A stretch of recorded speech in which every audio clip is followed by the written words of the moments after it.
Good afternoon. My name is Cesar Tovar and my classmate is Luisa Berali Coronado, and we are going to present the heart failure. Well, first of all, how do you identify the symptoms of a heart failure? Well, in these cases, this happens when heart can't supply enough blood to our body, so you may experience one of these four symptoms. The first one includes shortness of breath and fatigue and weakness. If you feel this in your body, this is one symptom. Next, we have rapid or irregular heartbeat. This symptom is also with nausea and lack of appetite. Finally, the last symptom you can feel is constant chest pain, wheezing, and swallowing. The causes of heart failure. Well, there are four main causes in humans that occasionate this disease. The first one is coronary heart disease. This happens when the arteries can supply enough blood to the heart and become clogged up with fatty substances. This is mainly because the foods you eat. Second, we have high blood pressure. This puts extra strain on the heart, which over time can lead to heart failure. We also have cardiomyopathy and arrhythmias. These diseases are conditions that affect the heart muscle and heart rhythmic problems. Finally, we have risk factors like obesity, anemia, and thyroids. These factors increase the risk of developing heart failure.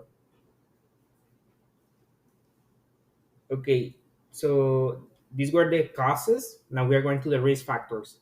The risk factors we have two: the aging and family history. As you grow up, you become older, and aging can weaken and stiffen your heart, while family history of heart failure increases the risk of getting this disease. For example, if someone in your family previously developed this disease, you have more risk to develop it. The second risk factor is unhealthy lifestyle habits and heart blood vessels conditions. For example, if you have an unhealthy lifestyle, you may develop the diseases of lung disease or infections of HBI or SARS-CoV-2. These diseases can increase your risk of developing this disease. There are also some diseases like obesity, high blood pressure, diabetes, and sleep apnea. All these diseases work together and increase the risk of developing heart disease.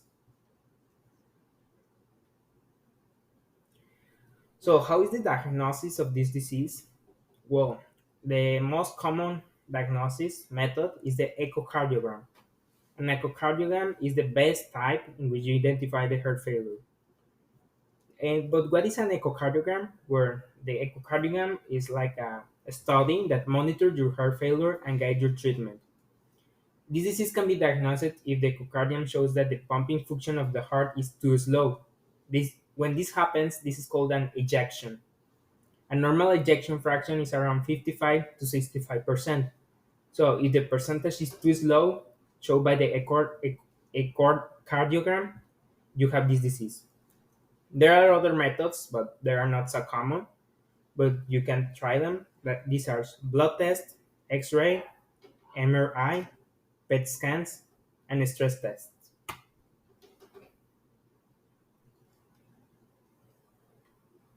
The type of immune response. Well, heart failure is not a disease you acquire by a bacteria or a virus. This is a non-infection disease and is not associated with active or passive response.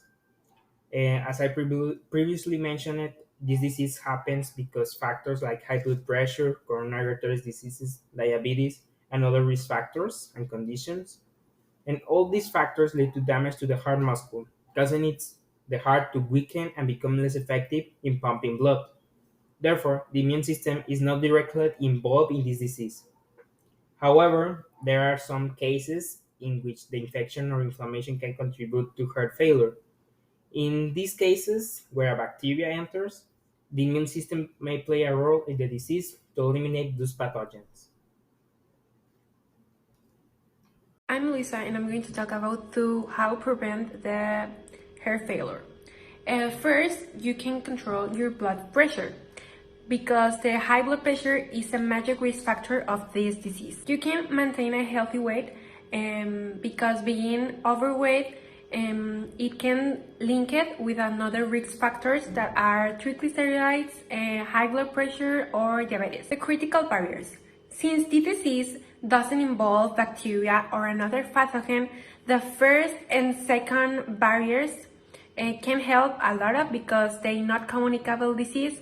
But the third, that is immune system, it can help us by giving medicines and surgeries to help the heart complications. Ways to the treatment, that is the special triple chamber pacemaker, that is to resynchronize the electrical and the mechanical function of the heart. There is another treatment that is with surgery, that is the heart transplant and the ventricular acid complications. The first complication is the heart valve disease, that it reduces the efficiency of the heart pumping action.